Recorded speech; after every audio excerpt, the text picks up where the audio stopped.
I remember seeing the first big movie of his, A Knife in the Water, which I actually loved, incidentally.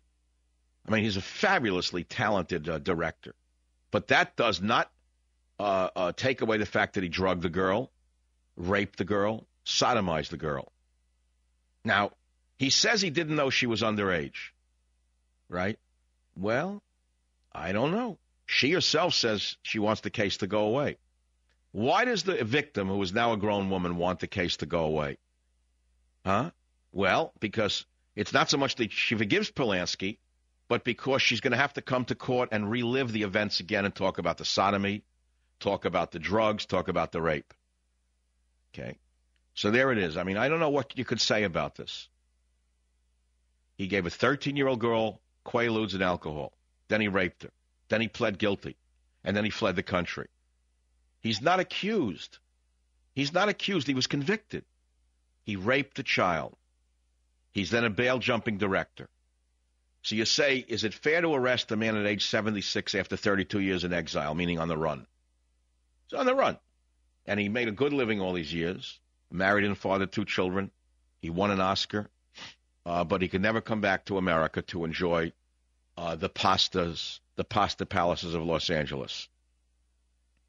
Gave a 13-year-old girl Quaalude and champagne, then he raped her. Then he sodomized her. Did she look older than 13 years? I don't know. I wasn't there. Does she now say she'd rather not see him prosecuted because she can't stand the media attention? Yes. But the fact of the matter is this really a rape? Of course it's a rape. I don't mean he jumped out of a bush and grabbed her and pulled her in and raped her, but it's still rape. By today's law, it was more of a crime today than it was then. Whoopi Goldberg, of course, being the morally compromised creature that she is, says it was not a rape. That's the moral paradigm of Whoopi Goldberg. The genius, Whoopi Goldberg. Whoopi Cushion Goldberg says, oh, it wasn't really a rape. Oh, no, it really was a rape, actually. It was a rape, Whoopi, but you wouldn't know it because you live in the polluted sewers of Hollywood. You swim in the cesspool of Hollywood. You swim in the sewer pipe that Hollywood pumps out to the entire world. The sewer pipe of Hollywood unleashes its effluence upon the world, Whoopi, and you're part of the effluence. So certainly you wouldn't know whether it was rape or rape. Do you want to talk about that or the Twilight Zone of American culture? Any topic is fair game. Maine, Paul, go. You're on the Savage Nation.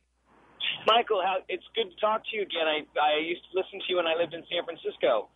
And I'm wondering about why it took so long to suddenly, quote, catch, end quote, Roman Polanski now when they've known he's had a residence in Switzerland for 20 years.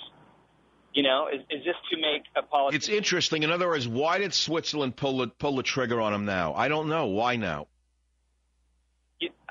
I'm wondering if it's just another diversionary tactic, the media. I doubt it. What I think it is he has some enemy in Hollywood who was blackmailing him on something and said, "Let pay up, or we're going to have the Swiss authorities take you in." Huh. That's what I'm guessing. By the way, how did you get to Maine from San Francisco? They're like polar opposites, aren't they? They are. At one point, I lived on an island off the coast. My wife was born here, and we didn't want to raise our kids in San Francisco, so we came back. Oh, well, raising a child in San Francisco? Are you kidding me? Hey, Paul, I once spent a few weeks when I was very young at a place called Tennant's Harbor, Maine, one of the most serene places on earth. Those islands off the coast of Maine are astounding. Yeah, we lived in Peaks Island for a long time. I don't think I could do it today, honest to God. I would go crazy. I mean, I love the idea of it in movies, how nice it looks, the grassy slopes down to the bay and all. And all. I lived in Marblehead, Massachusetts. I love the ferocious ocean in the winters. But I tell you the truth, at this point in my life, I don't think I could ever. You can't go home again. But if I had young children, absolutely the best thing in the world. Take them away from the cesspools. Chicago, Mike, welcome to the Savage Nation. Hi, Dr. Savage. I'd like to say that I read into this case a few years ago, and Roman Polanski knew that this girl was only 13 years old because she was a model, and she was well known as being a young model that was a young girl. So he knew all about that. So in other words, he chose her. He asked for her to come to the house because she was young? Yes, exactly. Yep, you're right. And of course, if he were a priest, what do you think would happen? You think he would have been able to live with impunity in France all these years and practice in a church? Well, here's the thing. I have relatives who are Holocaust survivors, too, but I don't care. If they did that, I would want them to go to prison, too. So that's an interesting thing. Yeah, I've heard that Hearts and Flowers, that he suffered enough.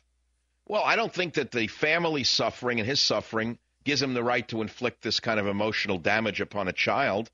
And I believe the people need justice in this world. I don't know whether the Obama Justice Department, the same Eric Holder, the Attorney General, who after all gave a pardon to Mark Rich, after all gave a pardon to 6 Puerto Rican terrorists, and after all is pursuing the heroes of the CIA, I doubt very much that Eric Holder has the moral compass to do the right thing with regard to Roman Polanski. I'll be right back. Savage. Boom, boom, boom, boom.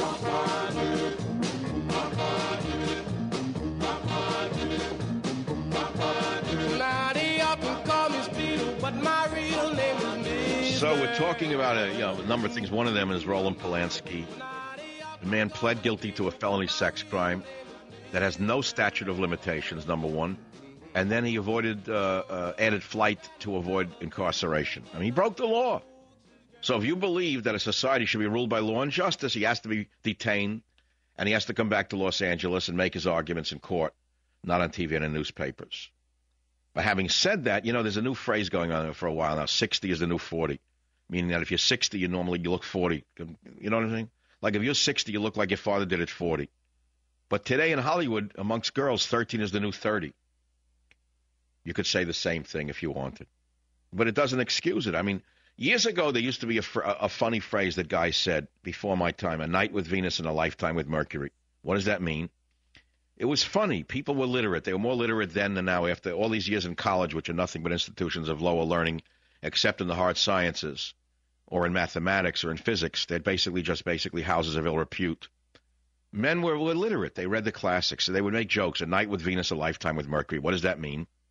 That a man had sex with someone at night, and maybe he got syphilis. And in those days, pre-World War II, the treatment for syphilis was the toxic heavy metal mercury. Of course, the mercury poisoning killed you faster than the syphilis did. But so that was the joke, a night with Venus, a lifetime with Mercury. But let's look at the case itself. What do you think is actually going on here? I think it's possible that there could already be a deal in place to extradite him, and that a Los Angeles judge, which is an oxymoron, will resentence Polanski after a long, heartfelt trial about being the child of Holocaust victims, the fact that he lost his wife to Charles Manson in the most horrendous way, by the way, and his great contribution to culture. And then the ratings will go through the ceiling, and whatever movie he's about to release will do 5 times the gross that it would have done before. So the result is that it could be a business deal. That's what I think it could be. And I think that's what it's all about. Frankly, I think that if he did a movie that was based upon his sex act with this girl, it would surpass the gross of Lolita. He could actually play himself. He could play the girl's father. Oh, there was no father, that's right. He could play the girl's mother in drag. Florida, Ryan, you're on the Savage Nation. Go ahead, please. Hi, Dr. Savage. I just wanted to comment about this girl was given an undisclosed amount of money. I think that's why she doesn't want to see the case come to trial. And the law is the law. It's black and white.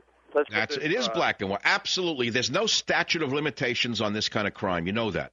Absolutely, because they're going to let them get away with this. What else are they going to get away with? They're going to just allow... I don't know. No, the American people, frankly, all family people want this guy to face trial. But I wouldn't expect real justice. I think that he's already got a deal worked out. Because you have to ask yourself, why all of a sudden did this come up? Why? I mean, something's in the works here. I think it was engineered, set up in advance, and I believe they're going to guarantee Polanski's return to France, the great cesspool of Europe. Remember, France is the country that housed that vermin, Ira Einhorn, who I just told you about. So, France, liberté, equalité, fraternité. Poor France has been nothing since Napoleon. Well, that's it for the second hour of the Savage Nation. Stay tuned for another large, big hour. Coming up in the next hour, we have many, many surprises for you here on the Savage Nation. Be here or be nowhere. Savage.